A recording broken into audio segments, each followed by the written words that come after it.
largest building in the world at the time falling on top of it.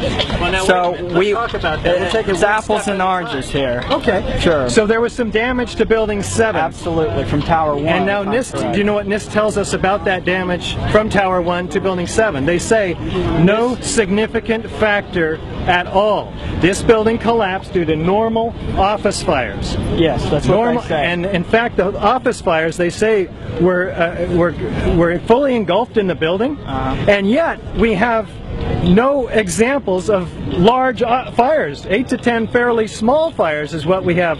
The worst fires on video and photographic evidence. Yes, Richard. But most of those videos were in a safe zone, correct? We couldn't get a lot of video evidence around the other building. That side was engulfed in flames. Actually, and that's what the BBC documentary that debunked a lot of what you said had to say about that. We saw firefighters talking about that entire building was fully involved.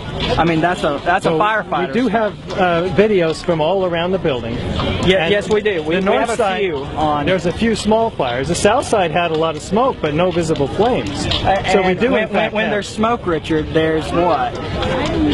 When there's smoke, you would expect there to be fire. Yes. But the fire's not hot enough to have its flames coming out through the windows or visible behind the windows. Then it's a little bit suspicious. So that's why we're asking for a real investigation. Does it bother you that this building came straight down? Let me finish. Sure. Straight down as fast as a freely falling brick from the top of this building. This building crushes 40,000 tons of structural steel. Does that make any sense to you? Well, I'm not an engineer that has designed skyscrapers. Forget engineering. I'm going to drop a brick over here, and over here I'm going to drop another brick, and it's going to have lots of resistance. 40,000 tons of structural steel. Which one's going to hit the ground first? I mean, I'm not the a one physicist. Without any resistance. Sure, but this is 7th grade physics.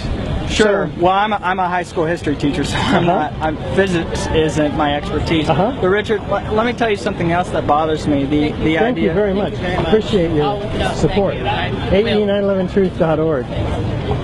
Superheating to make steel disappear. What? I said it takes crazy superheating to make steel disappear. Well, yeah. And in fact, there's several tons of molten iron found at the base of all 3 of these towers. Right. None of which is in the evidence of NIST or FEMA, and yet it's seen by dozens of first responders. In fact, the World Trade Center structural engineer Leslie Robertson himself.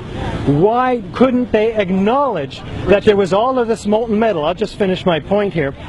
Because if they did, thank you very much, I appreciate it. Had they acknowledged it, they would have had to acknowledge that fires alone, which are only 15 to 1700 degrees, cannot possibly have created several tons of molten iron. Doesn't happen. But what can? Let me Thermite. Thermite creates molten iron as its byproduct. And we have the chemical evidence of thermite in the dust, in the molten iron, and in the slag at the ends of the beams. Now it's your turn. Can I reveal what reformed me? What really bothered me? What really bothered you? Larry Silverstein's quote, and how oftentimes we implicate, pull it. Sure, he was using some sexy language. But if you target the conversation, who's Larry Silverstein speaking to? And I saw you speaking about this briefly with the debate with Mark Roberts from New York. Who's he addressing then? And he makes it clear in that PBS documentary, he's talking to the firefighters. And if you say that the firefighters are any way involved with the collapse of Building 7, you're in a dangerous position, my friend. Larry Silverstein who said that. I don't implicate them whatsoever. But he was having a conversation. He was having a conversation with the firefighters. Well, let's tell the viewers what we're talking about. Larry Silverstein is having a conversation with the commander, and he says, "There's been such." Nigro, was it? I think was it so. Daniel Nigro? I think so. He says there's been such terrible loss of life. Maybe the smartest thing to do is pull it. And he said, and they pulled it. And we watched the building fall down. You're implicating the fire department in New York, an organization that lost 300 brothers in there. No, I'm not implicating them whatsoever. It's Mr. Silverstein who's implicated them. But who's he having the conversation with, Richard? Can you just tell me that? Chief Daniel Nigro. The best decision is for us. Yeah, but the firefighters don't pull buildings. They pull operations out. They weren't even in the building to fight the fire, though. That's the whole point. Exactly, and that's another thing, Richard. They weren't fighting the fire. They had given up. That's another thing there. So how can you pull them out if if they weren't in the first place. It would be unfair to have the conversation because 9/11 was a day of firsts. I think no matter what side of the coin you come on, we can admit that. 9/11 was a day of first. That's one of the first buildings in history that hadn't been fought by fires because when Tower 1 came down, it severed the lines that brought the sprinklers down. Yeah, no indeed. sprinklers were That's true. except in the bottom floors. I think there were some sprinklers going on I think there. it was the bottom floors that didn't have sprinklers on the But top that floors. building wasn't being fought. I mean, all the other buildings have sprinklers going on everywhere. No, I agree. They're waterfalls. I agree. But fire would have brought the building down, if it brought it down at all, because it never has a high-rise steel But frame we building. can't use that as a But control. it would have brought the building down asymmetrically, not straight down through the path of greatest resistance. Let me make one more point. Sure. In order to bring a building straight down, you have to cut all 24 core columns, in this case, within a fraction of a second of each other. Otherwise, the building tips, and it didn't do that. It's great to meet you. I really appreciate talking to you. You mind if I get a picture of you, sir? No, because I mean, you got a camera? Right. All right, let's do it. Okay. Can I get you to hold? And Here we are, by just gonna- coincidence, in Yeah. Washington, D.C. I Fellow mean, J-Reffer. it's a. I did J-Ref a little bit. Mind if I I bet you do. shake? And unfortunately, we're going to catch an airplane. Okay. So, what's your name? My name's Kevin. Kevin, On the good to meet you. on the J-Ref forum, I was the debunking director. The debunking director. Awesome.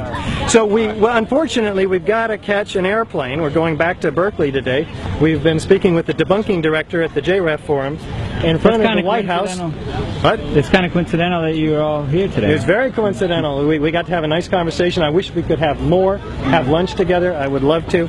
But we're going to have to catch this plane, and thank you. It's great to meet you too. Likewise. Okay. Careful there, Richard.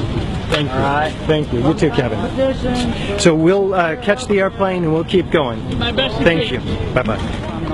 I'm from Sydney, Australia, and I think it's all a cover-up, and I think it was all planned, and I think we should find the truth eventually, hopefully. What's your name? Andrew. How do you play your last name? I don't want to give that. Okay. Thank you.